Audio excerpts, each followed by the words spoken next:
Held up to the flat gray light of a coastal morning, a single oyster shell is not much to look at. Chalk white and crusted with old barnacle scars on the outside, its cupped inside shining a faint bruised purple, one lip chipped clean where the shucking knife slid in and did its quick work. Now imagine that same homely little thing multiplied past counting, poured out in a heap taller than a man and wider than a barn. A whole hillside of them tumbling down the tailgate of a dump truck with a sound like rain made out of broken plates, settling into the low corner of a field on Peltier Road, while the salt smell of them rose up thick and briny in the wet air. Odette Carraway stood at the fence in her grandfather's old canvas coat and watched 9 tons of oyster shell come to rest on land that was supposed to be hers to make something of, and she did not say a word. She did not wave the driver off. She did not run down, waving her arms the way the men leaning on their trucks half expected her to. She just looked at that white mountain the way she looked at most things that puzzled her, which was slowly and with her whole attention, as if the shells might explain themselves if she gave them long enough. They had come from the Tidewater Oyster Bar down at the old wharf in Harlow Bend, where Cyrus Manigault shucked by the bushel 6 nights a week and had run clean out of places to throw the empties. The county had gotten after him about the pile behind his kitchen. So when he heard the Carraway girl had inherited that soggy patch off Peltier and wasn't doing anything with it, he made her an offer that wasn't really an offer at all. He'd haul his shells out there for free, get them off his hands, and she could do whatever a person does with a field full of shells, which as far as anybody in Ochre County could tell was nothing. Hollis Trawick, who owned 400 acres of good high ground and never let you forget it, stood by the mailboxes with a toothpick working in his teeth and delivered his verdict for anyone who cared to hear it. "That's not a gift, that's a dump," he said. "Salt and shell will burn a field to bone. She's been handed 9 ton of nothing and hasn't got the sense to feel insulted by it." A couple of the feed store men laughed the easy laugh of men agreeing with the richest one among them, and the toothpick went on turning, and Odette kept her eyes on the pile.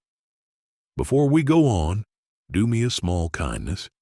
If you have ever been handed something everyone told you was worthless, tap that like button, so more folks who need this story tonight get to find it.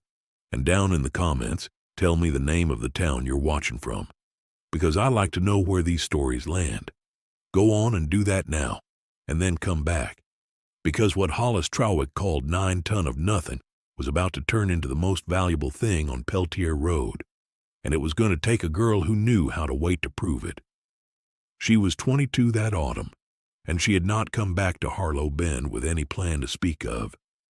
She had come back because there was nowhere else that was hers.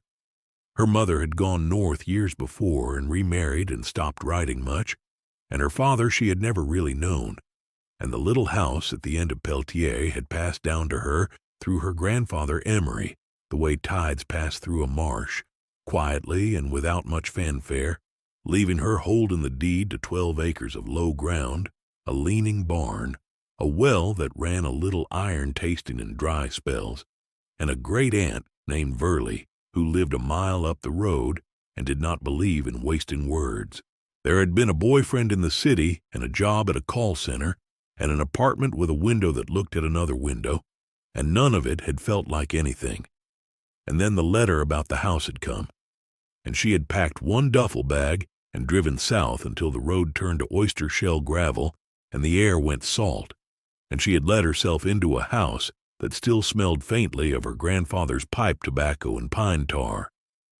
And she had sat down at his kitchen table and felt for the first time in a long while like she was somewhere real. Odette was a watcher by nature. She had always been the child who noticed things, which of the hens laid where, which way the wind bent the marsh grass before weather, how her grandfather's hands moved when he was thinking something through. She kept a notebook, a cheap spiral-bound thing she carried in her coat pocket, and she wrote down what she saw without deciding yet what it meant.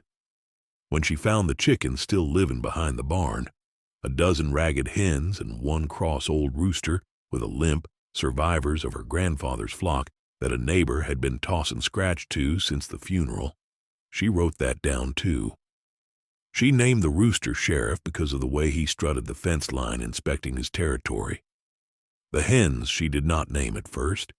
They were thin, and their eggs were few and pale. And when they did lay, the shells were so soft and papery that she cracked half of them just picking them up out of the straw. She stood in the barn holding one of those flimsy eggs and turned it in the light, and she wrote in her notebook, "Shells too thin." And she did not yet know that the answer to that small problem was sitting in a 9-ton heap down in the low corner of her own field. Great Aunt Verley came by the following Sunday in her men's work boots and a house dress she wore without the least self-consciousness, because she had earned the right to wear whatever she pleased and knew it. She was past 80 and built like a cypress knee, small and hard and unbothered. And she moved and spoke as though both cost money she meant to save. She looked the girl over, and she looked the house over, and then she walked the field with her hands behind her back, and she stopped at the fence above the white pile and stood there a long moment the same way Odette had. "That's a good bit of shell," Verley said finally, which was, from her, nearly a speech. Odette said the man from the Oyster bar had dumped it to get shed of it, that everybody said it would ruin the ground. Verley made a small sound in her throat that could have meant anything.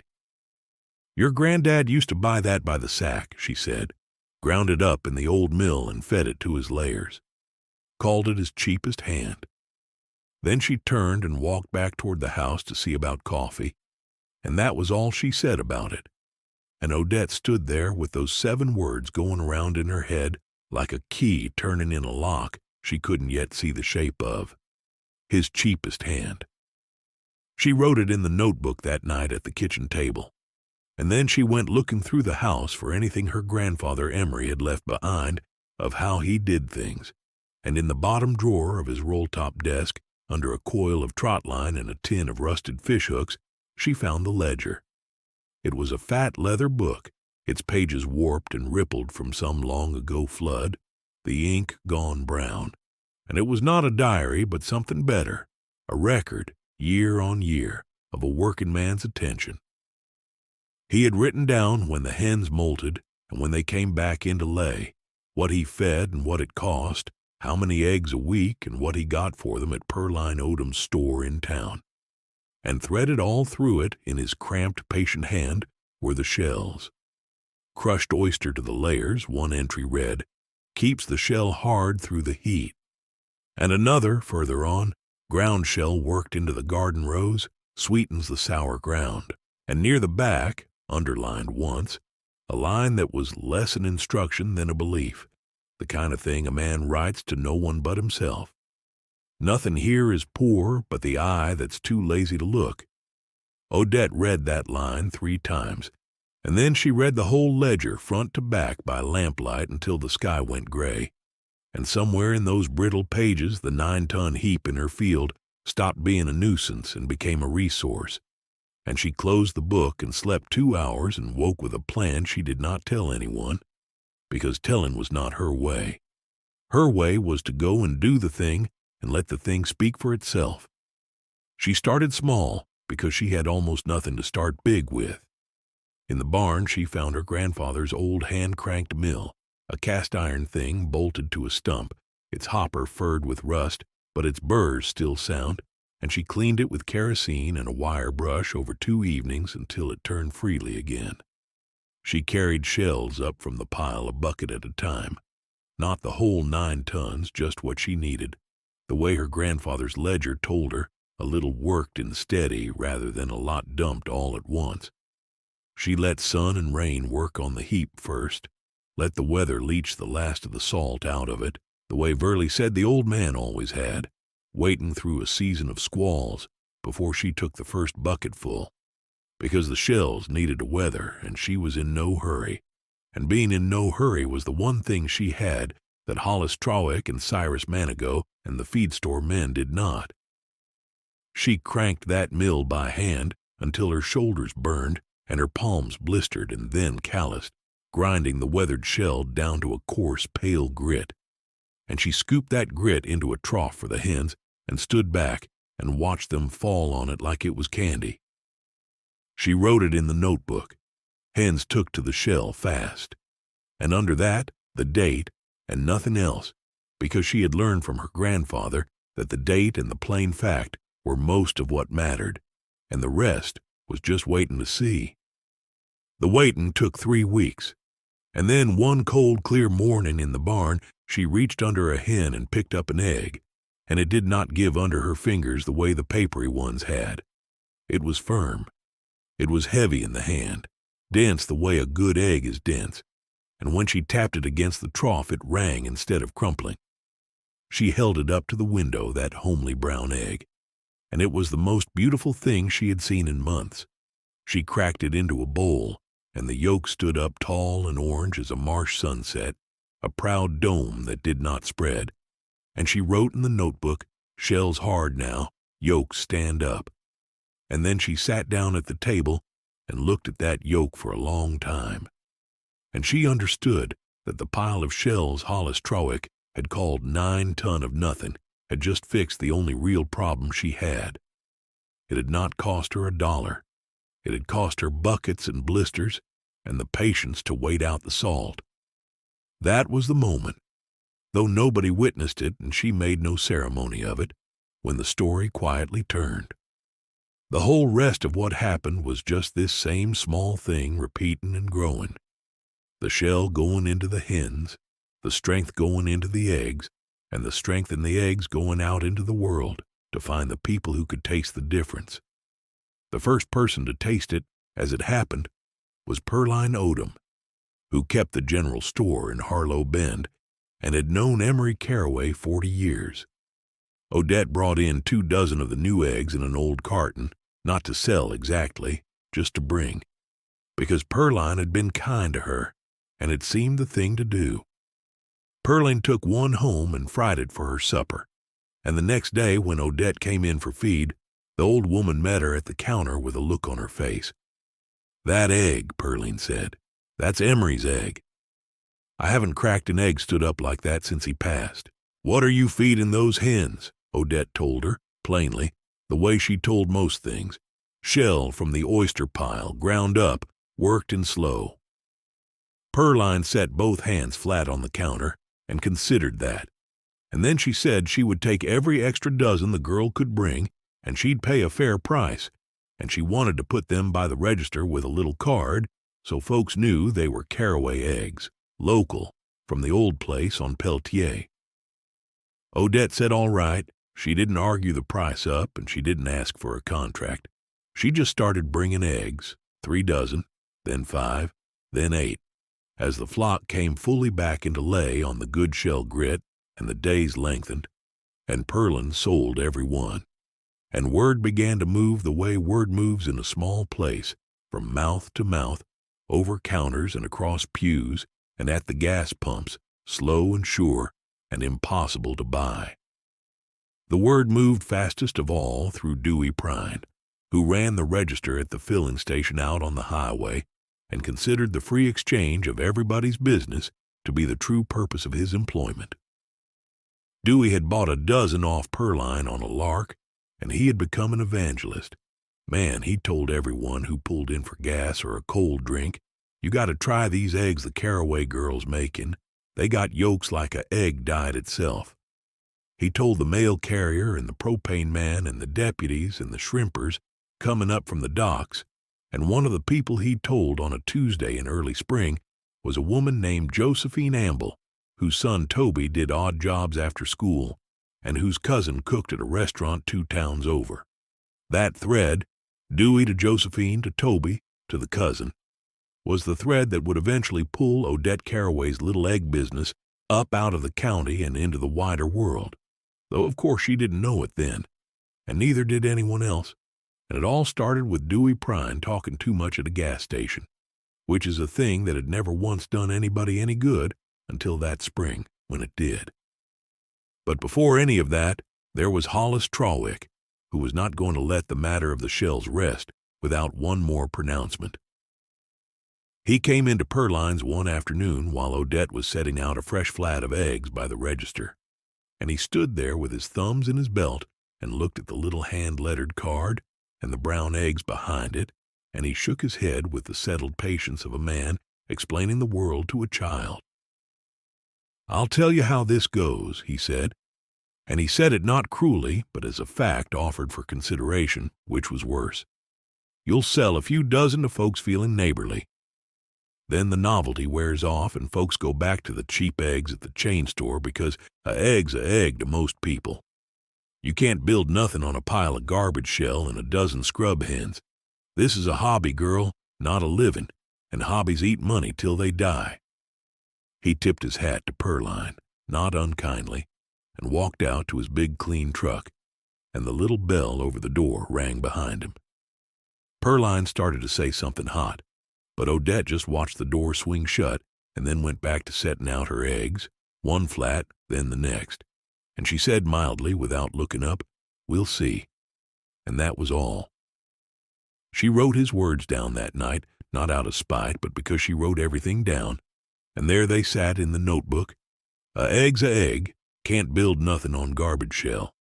A prophecy set down in her own hand, waiting for reality to answer it in its own slow time. Reality answered first through the cousin who cooked. His name was Renard Amble, and he ran the kitchen at a low-country supper house called the Heron's Rest over in Sackett County. The kind of place with white tablecloths and a chalkboard menu that changed with what the boats and the farms brought in, and when Toby's mother pressed a carton of the caraway eggs on him at a family cookout, he cracked one out of professional habit onto a hot flat top the next morning to see what it did. It stood up. The white set clean, and the yolk domed high and orange, and when he tasted it, the flavor was deep and almost sweet, the kind of egg he remembered from his own grandmother's yard and had given up finding for sale anywhere. Renard Amble did not care about a card by a register. He cared that the eggs he could buy from his suppliers were watery and pale and all exactly alike, and here was one that wasn't. He drove out to Peltier Road himself the following Sunday, a big soft-spoken man in a clean apron he hadn't bothered to take off, and he found Odette in the barn cranking shell through the old mill with pale grit in the creases of her hands, and he asked her straight how many eggs a week she could promise him. She looked at him a while before she answered, the way she looked at everything, and then she told him the truth. "Not enough yet," she said, "but more every month if you can wait on me." Renard Amble smiled at that, because in a business full of people promising him the moon by Friday, here was a girl promising him less than he wanted and meaning every word of it, and he said he could wait, and he put the caraway eggs on his menu that very week, listed plain and proud, farm eggs, Peltier Road, Ochre County, and charged accordingly, and his diners, who came from as far as the city, began to ask their waiters where a person might buy such eggs for their own kitchens. That was the turn from a county thing to a wider thing, and Odette met it the only way she knew, which was to grow no faster than she could grow well. She did not run to the bank and borrow against the land to put up a big metal house and fill it with 1,000 birds, which is what Hollis Trawick would have done, which is what everyone assumed a person did who wanted to make real money.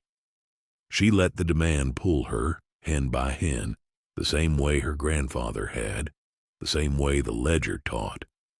She hatched out her own replacements under broody hens rather than buying chicks by the crate. She built new nesting boxes from barn lumber and hung new fence from posts she cut herself, and she took on Toby Amble 2 afternoons a week to help her carry shell and gather eggs, a lanky, quiet boy who turned out to be nearly as good a watcher as she was, and who she paid in cash and eggs, and before long in knowing. She kept every hen on the ground and on the shell grit and on the grass and bugs of the field, because that was the whole secret, and there was no shortcut around it. And as the flock grew from 12 to 50 to 130 over that first full year, the great white pile in the low corner of the field went down slow, bucket by weathered bucket, feeding the birds that fed the eggs that fed the reputation that was, by the following autumn, bringing cars up the Oyster gravel of Peltier Road on Saturday mornings, looking to buy eggs off a girl who had never once advertised. She named the eggs finally, because Renard Amble said his diners kept asking what they were called, and a thing that sells wants a name. She did not call them anything clever. She sat at her grandfather's table with the ledger open and thought about the pile that had made them, the homely, rejected shell that everyone had laughed at, and she wrote in her notebook, then crossed it out, then wrote again, and what she settled on was Salt Pile Eggs. After the heap itself, a name that made Hollis Trawick's insult into a banner. She lettered it onto the cartons by hand at first, a plain stamp Toby cut for her from an eraser, and later, when she could afford it, onto printed boxes with a little drawing of an oyster shell on the lid. Salt Pile Eggs, Peltier Road, and under that, the line she took straight from her grandfather's ledger and made her own. The line that became the thing people repeated back to her at the tailgate on Saturdays without knowing where it came from. Nothing here is poor but the eye too lazy to look. Folks liked that line. It made them feel, buying a $5 carton of brown eggs from a young woman with shell grit under her nails, that they were buying a little piece of some older and truer way of doing things. And the strange part, the part that would have surprised Hollis Trawick most of all, was that they were exactly right. The money, when it started to be real money, arrived so quietly that Odette almost didn't notice the day it happened. She was not a person who watched a bank balance for its own sake. She watched hens and eggs and the weather and the level of the shell pile, and the money was simply what accumulated in the coffee can, and then the account while she was busy watching those other things. But there came an evening late in the second year when she sat down with the ledger, her own now, a new leather book she'd started in her grandfather's style, dates and plain facts, eggs out and dollars in, and she added up the year, the store, the restaurants, the 2 more supper houses Renard had told, the Saturday tailgate, the standing orders from a specialty grocer in the city that a food writer's column had brought her way after the writer drove out and stood in her field and wrote a piece she never asked for, and she totaled the columns twice to be sure, and the number at the bottom had 6 figures in it. She sat with that a while by lamplight, the way she sat with everything. Then she wrote the number down, and under it she wrote nothing at all, no exclamation, no note, because it did not need one. And she closed the book and went out to the barn to check that the birds were settled for the night, and the shell grit crunched pale under her boots on the path she had worn white walking it. And she stood in the dark with her flock murmuring around her, and felt the plain, enormous fact of it settle in without a single word being said out loud. Verley was the one she told, because Verley was the one who had given her the 7 words that started it all. She drove up the road one Sunday and found her great-aunt on the porch shelling butter beans into a pan, and she sat down on the step and told her, plainly, that the eggs had made more in the year than she'd ever thought a person could make off 12 acres, that the pile had done it, the shell everybody laughed at. Verley shelled a few more beans. That's so, she said. Then she said, after a while, your granddad knew. He always said the county was full of men too proud to pick up money if it looked like garbage. She dropped a handful of beans in the pan. He'd have liked you, she said, which was from Verley an avalanche of tenderness, and it landed on Odette harder than the 6 figures had, and the girl looked out at the marsh going gold in the evening and did not trust her voice for a minute. He kept it all in that book, Odette said finally, everything I needed. Verley nodded. Folks think no one dies with a person, she said. It don't if somebody bothers to read. Then she went back to her beans, and the 2 of them sat in the long light not saying much, which between them was the truest kind of talk there was, and that was the last easy Sunday, because Verley Carraway was old, and the years had been quietly counting her down the whole time, and Odette would remember that porch and those beans and those few hard-earned words for the rest of her life. Hollis Trawick came around in his own time, which is to say slowly and without making a large production of it, because a man like that does not enjoy being wrong out loud. It happened at the feed store on a Saturday, where he'd have never expected to be schooled. He was buying a pallet of the commercial layer pellets he swore by, and the young fellow loading his truck mentioned, making conversation, that the Caraway girl didn't buy but a fraction of the feed a flock her size ought to, on account of she ran them on grass and that ground oyster shell, and that her eggs went out the door at 3 times what anybody else got. Hollis grunted at that, but it worked on him, the way a fact works on an honest man against his will.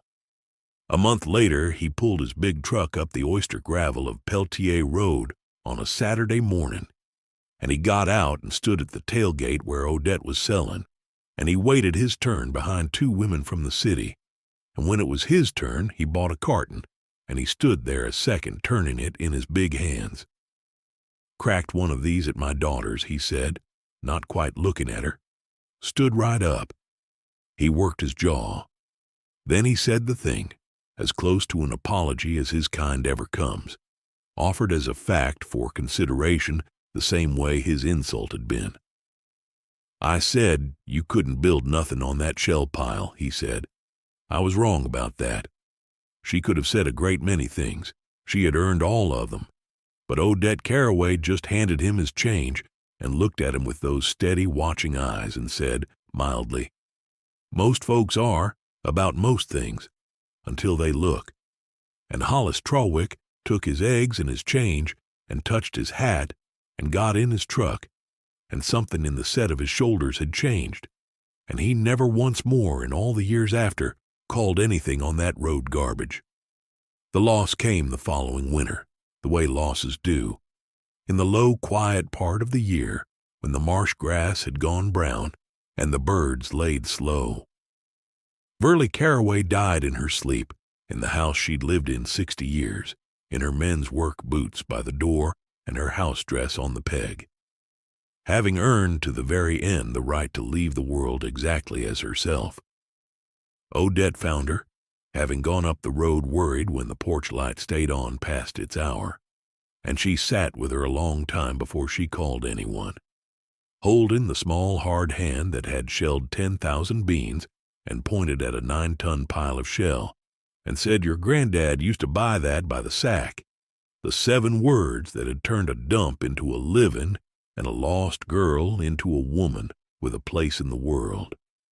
At the funeral half the county came, because Verly had known and outlasted most of them, and Pearline Odom cried openly, and Dewey Prine talked too much out of grief the way he talked too much out of everything, and Hollis Trawick came in a black suit and stood in the back and did not say a word, which was its own kind of respect.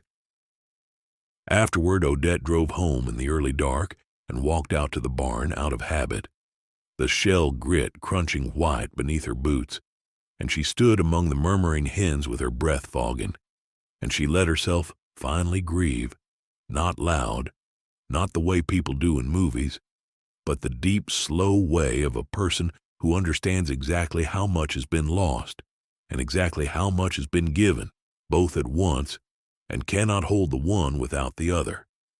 She kept on the way she had learned, which was the only way she believed in, and if there is a lesson in how salt pile eggs grew, after that it is that it grew like everything else Odette Caraway did, by patience and not by force. There came offers, once the food writers' column had done its work and the name had gotten around, from people in good shirts who drove out to the field with numbers on their lips. Investors, they called themselves, who wanted to take Salt Pile big, put up the metal houses, run 10,000 birds, get the eggs into every grocery in the state. And they explained to her, patiently, the way Hollis once had, that this was how you scaled a thing.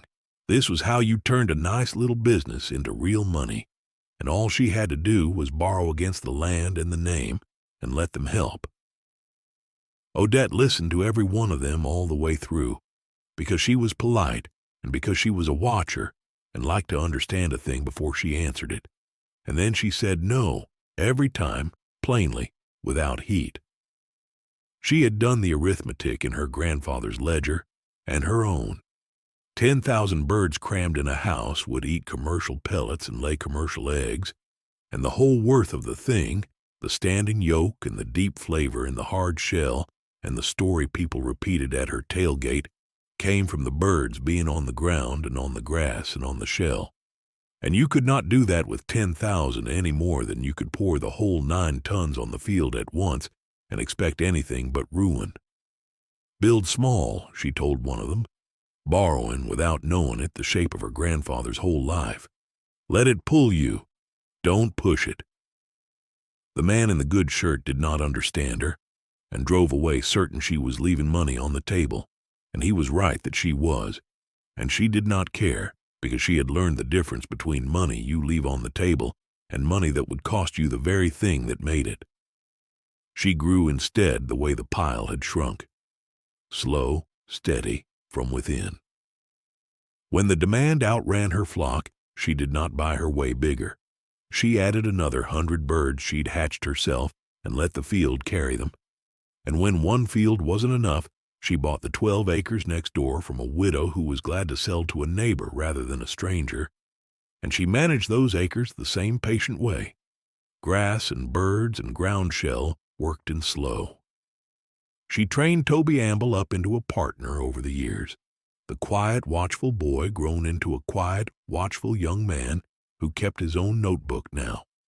And she took on 2 more hands from families around the bend who needed the work, and she paid them honestly and taught them everything, because she did not believe knowing should die with a person, having been saved herself by a dead man's brown-inked ledger. Cyrus Manigault, who had started the whole thing trying to get shed of his garbage, still sent his shells out to Peltier Road, only now he called ahead to ask if she wanted them, and now and again he sent along a bushel of oysters with the shell, and she and Toby and the hands would shuck them by the barn on a cold night, and the empties would go on the weathering pile to become, in a season or 2, the strength in 10,000 eggs. There was a rightness to that circle that Odette felt but never spoke. The shell going from the sea to the shucking table to the pile to the hen to the egg to the plate, and the meaning of it going round with it. And every time a new heap of shell tumbled off Cyrus's truck with that sound like breaking plates, she stood at the fence and watched it settle exactly the way she had watched the first 9 tons, slow and with her whole attention, an older woman now in the same canvas coat. The coat was the last thing, and it is where this ends, because some mornings the whole shape of a life shows itself in a single image if you know how to look, and Odette had always known how to look. It was a gray coastal morning years on, the flat light coming up over the marsh, and a truck from the Tidewater Oyster Bar backed up to the low corner of the field to add to the pile. And standing at the fence to watch it was a girl of maybe 12, Toby Amble's daughter, who had taken to following Odette around the way Odette had once followed her grandfather, notebook and all. The girl wrinkled her nose at the salt and lime smell and asked why anybody would want a heap of old shells. They looked like garbage. And Odette Carraway, gray now at the temples, shell grit worked permanent into the lines of her hands, stood at the fence beside the child and looked a long moment at the white mountain settling in the morning light. The same homely rejected thing that a man had once called 9 ton of nothing, that had built her a life and outlasted the men who'd laughed and the woman who'd named it and the man whose patient hand had first written down what it was worth. Then she said the line, the one from the ledger, the one on every carton, handing it down the way it had been handed to her, plainly, without ceremony, so that it would not die. Nothing here is poor, she said, but the eye too lazy to look. And she picked up a bucket, and the girl picked up the other, and the 2 of them walked back toward the barn along the path, worn white with the dust of 1,000,000 broken shells, and the hens came running, and the eggs that morning, as they were every morning, stood up tall and gold and strong. If this story reached some tired place in you tonight, do this before you go.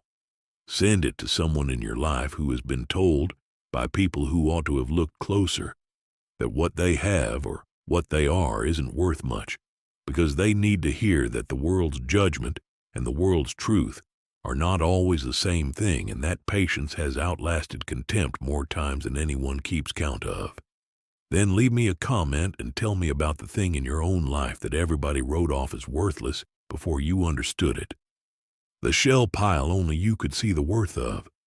Tell me, too, the town and the country you're watching from, because it means something to me to picture where these words are landing tonight. From what porch or kitchen or truck cab you're listening. I read every last comment that comes in, every single one, so don't be shy.